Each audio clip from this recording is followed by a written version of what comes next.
ការដំឡើងទៅលើធម្មពល10គីឡូវ៉ាត់បងត្រូវការស្នើទៅខាងអគ្គិសនីកម្ពុជាឯបងយើងអត់ត្រូវការប្រកាសប្រាប់ខាងភ្លើងទេចា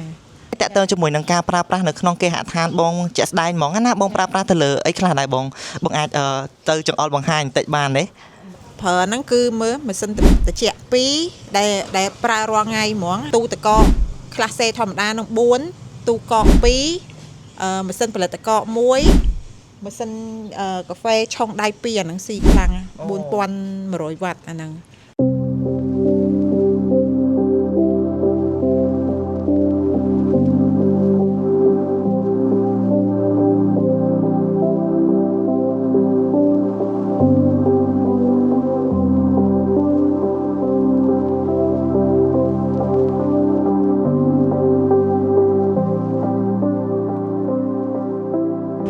បងថ្ងៃនេះដែរខ្ញុំបានចុះមកដល់ផ្ទះទៅជនមួយរូបដែលគាត់មានទីតាំងនៅខាងកោះដាច់ទល់មុខមណ្ឌលសុខភាពកោះដាច់តែម្ដងហើយគាត់បានធ្វើការដំឡើងទៅលើធម្មពលសូឡា10គីឡូវ៉ាត់ប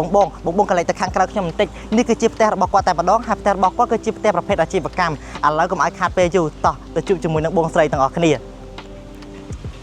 បងអញ្ចឹងយកសួរបងបាទអើយជួបគ្នាម្ដងទៀតណាបងមួយថ្ងៃមុនយើងជួបគ្នានៅក្រុមហ៊ុនហើយថ្ងៃនេះដែរចុះមកដល់ទីតាំងផ្ទះបងហ្មងបងថ្ងៃនេះដែរខ្ញុំចង់មកសួរតាក់ទងជាមួយនឹងបទពិសោធន៍នៃការប្រើប្រាស់ទៅលើប្រព័ន្ធសូឡាអញ្ចឹងណាថាក្រោយពេលដែលបងធ្វើការដំឡើងទៅលើប្រព័ន្ធសូឡា10គីឡូវ៉ាត់ហើយការប្រើប្រាស់បងបែបណាដែរបងចាវាមានភាពងាយស្រួលដែរពេលដែលយើងដាច់ភ្លើងយើងមានភ្លើងប្រើអញ្ចឹងណាតែយើងអាចសន្សំសំចៃបានណាចាបងផាជាបានលឺហើយតាក់ទងជាមួយនឹងការសន្សំចៃទៅលើប្រព័ន្ធធ្វើការប្រើប្រាស់ទៅលើធម្មពលសូឡាខាងយើងអញ្ចឹងខ្ញុំចង់សួរបងមួយសំណួរទៀតពាក់ព័ន្ធជាមួយនឹងការប្រៀបធៀបនៅពេលដែលបងធ្វើការប្រើប្រាស់ទៅលើប្រព័ន្ធសូឡានៅខាងយើងហើយនៅពេលដែលបងធ្វើការប្រើប្រាស់ទៅលើធម្មពលអគ្គិសនីធម្មតាវាមានលក្ខណៈខុសគ្នាបែបណាដែរយើងអត់ទាន់ប្រើភ្លើងសូឡាហ្នឹងជួនកាលទៅភ្លើងខ្លះវាដាច់វាអាសាដាច់នៅតំបន់ខ្ញុំហើយវារៀងរអាក់រអួលជួនកាលភ្លើងវាខ្សោយអញ្ចឹងទៅវាអត់បានពេញអញ្ចឹងឧបករណ៍ប្រើប្រាស់របស់យើងហ្នឹងវាពិបាកវាប្រើទៅវាអាចនឹងវាមានបញ្ហាអញ្ចឹងខ្ញុំត្រូវដើរបិទបើអីអញ្ចឹងណាចាតែដល់ពេលដាក់សូឡាហ្នឹងមកវារៀងមានលំនឹងវាស្មើអញ្ចឹងណាយើងព្រោះភ្លើងយើងវាមានរហូតអញ្ចឹងណាចាតើការដំឡើងទៅលើធម្មពល10គីឡូវ៉ាត់បងត្រូវការស្នើទៅខាងអគ្គិសនីកម្ពុជាឯបងយើងអត់ត្រូវការប្រកាសប្រាប់ខាងភ្លើងទេចាបាទបងបាទ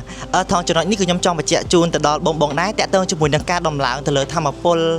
សូឡា10គីឡូវ៉ាត់ចុះក្រោមគឺយើងអត់ត្រូវការស្នើទៅខាងEDCទេការប្រើប្រាស់នៅក្នុងគេហដ្ឋានបងជាក់ស្ដែងហ្មងណាបងប្រើប្រាស់ទៅលើអីខ្លះដែរបងទូទឹកកកក្លាសសេធម្មតានឹង4ទូកក2ម៉ាស៊ីនផលិតទឹកកក1ម៉ាស៊ីនកាហ្វេឆុងដៃ2អានឹងស៊ីខ្លាំង4100វ៉ាត់ម៉ាស៊ីនត្រជាក់2ដែលប្រើរាល់ថ្ងៃហ្មងម៉ូទ័រទឹក2បូមពីទន្លេមក1បូមពីទន្លេមួយទៀតបូមមកប្រើប្រាស់2អាម៉ាស៊ីនកឡុកផងម៉ាស៊ីនដាំទឹកក្តៅនឹង2 3ហើយនឹងនៅទឹកហាលនៅអីទៀតច្រើនអញ្ចឹងណាហ្នឹងហើយម៉ាស៊ីនបោកក្អាយស្អីនឹងច្រើនចាហើយជាចុងក្រោយក៏សូមអរគុណទៅដល់បងដែលបានចំណាយពេលវេលាឲ្យបងធ្វើការសុភាបាទដូច្នេះបងដែលកំពុងតែមានតម្រូវការក្នុងការប្រើប្រាស់ទៅលើធម្មពលសូឡាបងអាចធ្វើការតាក់ទងតាម Telegram ខាងលើឬក៏ Facebook ខាងលើដើម្បីឲ្យក្រុមការងារធ្វើការប្រឹក្សាជូនបងដែលអត់គិតថ្លៃជម្រាបលា